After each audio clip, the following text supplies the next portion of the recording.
सुकमा के दुर्गम जंगलों में करीब 50 जवानों की एक टीम सर्च ऑपरेशन के लिए निकली। इसी दौरान उस पर 400 नक्सलियों ने AK-47 और SLR से हमला कर दिया। क्या हुआ इसके बाद, देखिए ये डिटेल्ड रिपोर्ट।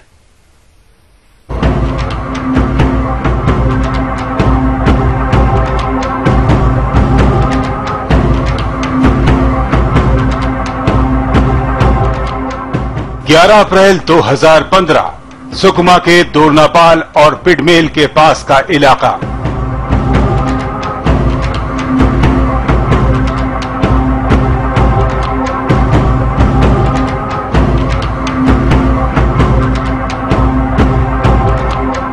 चार 400 से ज्यादा नक्सलियों ने बोला STF की टुकड़ी पर हमला।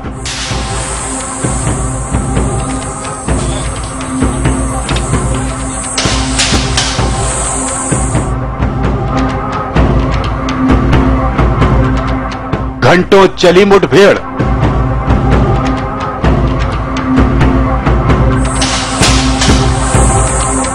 करीब 50 जवानों ने मुंह तोड़ दिया जवाब।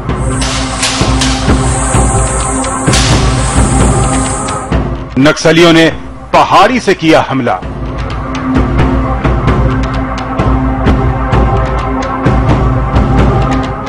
सात जवान हुए शहीद।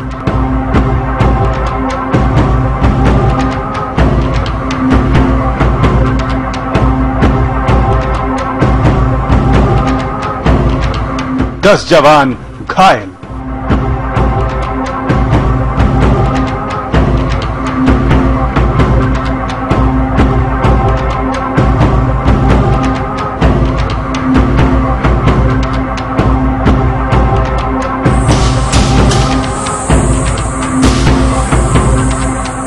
शनिवार को सुकमा के जंगल एक बार फिर गोलियों से दहल उठे। पहाड़ियों के बीच छिपे 400 से ज्यादा नक्सलियों ने STF के जवानों पर AK-47 और SLR से हमला कर दिया।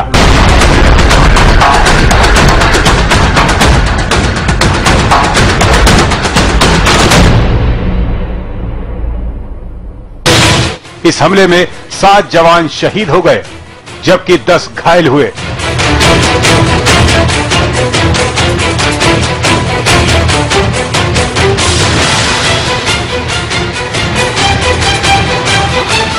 हम आपको बता दें कि STF के 50 जवानों की टुकड़ी इस इलाके में सर्चिंग पर निकली थी। बिना बैकअप के ये टीम इलाके के घने जंगलों की ओर बढ़ गई।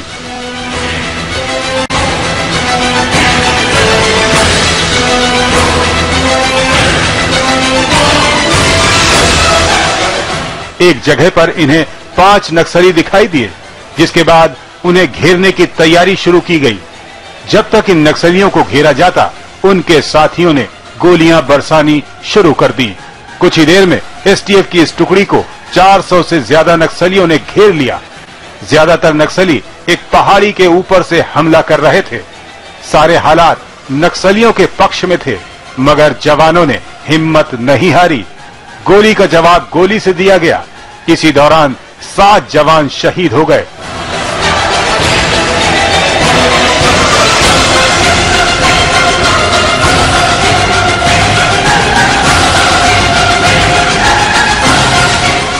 दस जवान घायल हुए।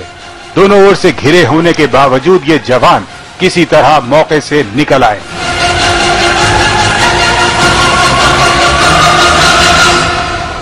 मारते मारते हुए फिर ब्रेक आया सर। ब्रेक आने के बाद कुछ दूर फिर आए थे, फिर हमको घेर दिए थे। फिर वहाँ फिर मारते मारते हुए ये करीगोंडा में निकल गए। सुकमा हमले में घायल हुए 7 जवानों को रायपुर के रामकृष्ण अस्पताल में भर्ती कराया गया। 3 जवानों को जगदलपुर के अस्पताल में भी भर्ती कराया गया है।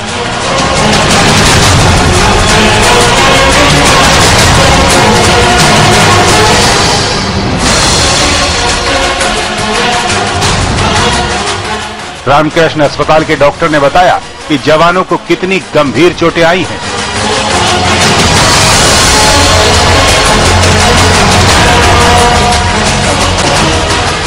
टोटल 7 लोग लाए गए हैं।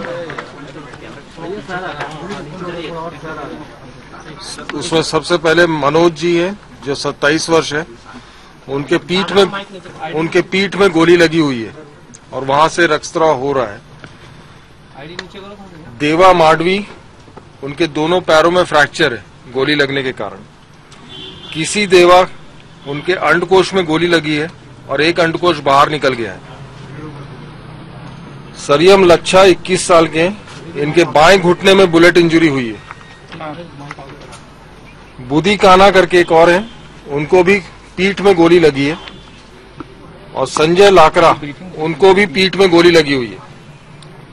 माधवी लकरा, इनको बाएं कंधे में और चेहरे पे गोली लगी हुई है और इनको भी जो ब्लीडिंग है वो काफी हो रही है।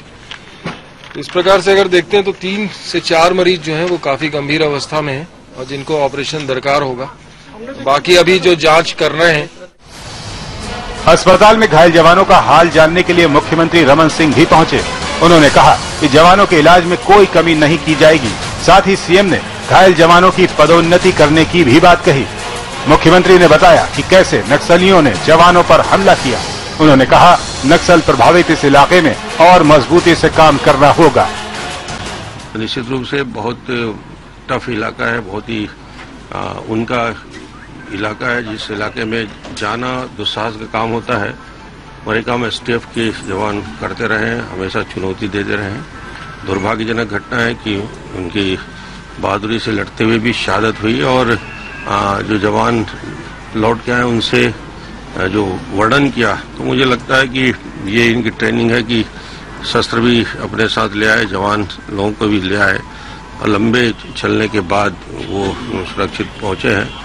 तो मुझे लगता है कि जो सरकार उस क्षेत्र में, खासतौर से सुकमा का वो क्षेत्र जो काफी डिफिकल्ट है, नक्सलियों का काफी बड़ा जमावड़ा उनको सूचना थी और ये जवान निकल गए। ये क्या कहा, इसमें यही कह सकते हैं कि उस पूरे इलाके में और मजबूती के साथ हमको अपना काम करना पड़ेगा। आला अधिकारियों ने भी घटनास्थल की स्थिति और जवानों के बारे में बताया। ये सिद्ध करता है कि हमारे ऑपरेशन अभी अंदर के एरिया में लगातार जारी हैं। ये चिंता गुफा और दोरनापाल के दक्षिण का इलाका है और ये ऑपरेशंस अंदर के एरिया में चल रहे थे। अच्छा, घायलों की संख्या भी नहीं, घायल 10 घायल हुए इसमें अंदर। 3 जो माइनर थे उनका इलाज जगदलपुर में चल रहा है। 7 को यह लाया जा चुका है ऑलरेडी, वो यहाँ पहुंच गए और उनका इलाज यहाँ चालू किया जा रहा है। सुकमा की इस घटना पर देश के गृह मंत्री राजनाथ सिंह ने भी दुख जताया है। साथ ही कहा कि नक्सली हिंसा का रास्ता छोड़ दें।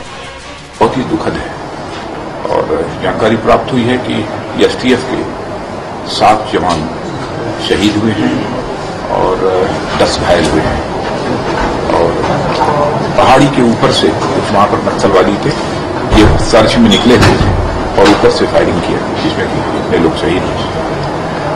बहुत ही दुखद घटना है,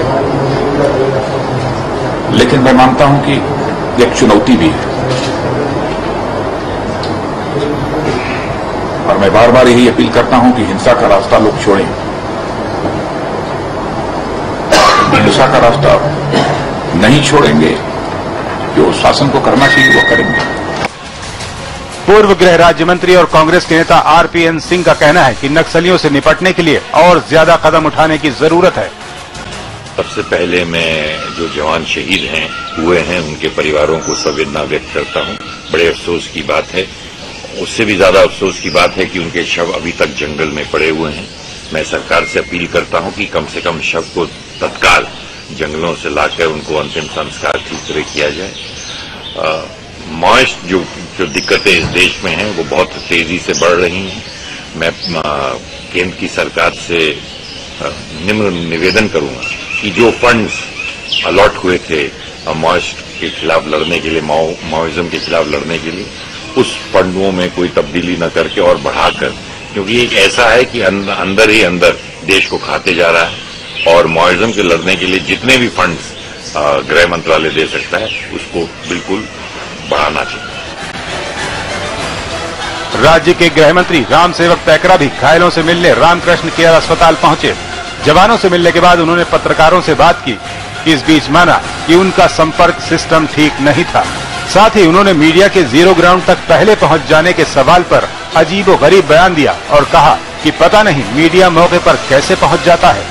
हमारा लगातार हमारे एसटीएफ के जवान, हमारे बटालियन के लोग लगातार सर्चिंग कर रहे हैं। उसी का परिणाम है कि आज हम धीरे धीरे उनको खदेड़ रहे हैं और वो एक प्रकार का उनके पांव खड़ रहे हैं, इसलिए लगातार वो सराहना हरकतें कर रहे हैं।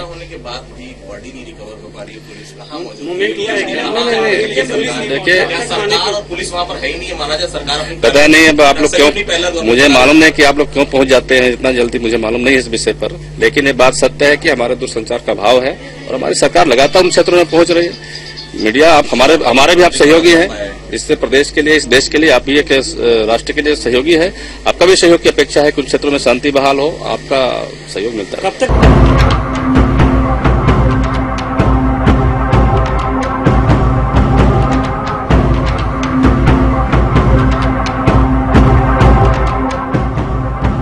हम आपको बता दें कि खराब मौसम की वजह से मौके पर पहुंचना भी मुश्किल हो गया है। मुठभेड़ के कई घंटे गुजरने के बावजूद घटना स्थल से शहीद जवानों के शव नहीं लाए जा सके हैं। इस दौरान खबर ये भी आई है कि नक्सली जवानों की बेल्ट और जूते भी लूट कर ले गए। समय के लिए रायपुर से तहसीन जैदी के साथ आदित्य नामदेव।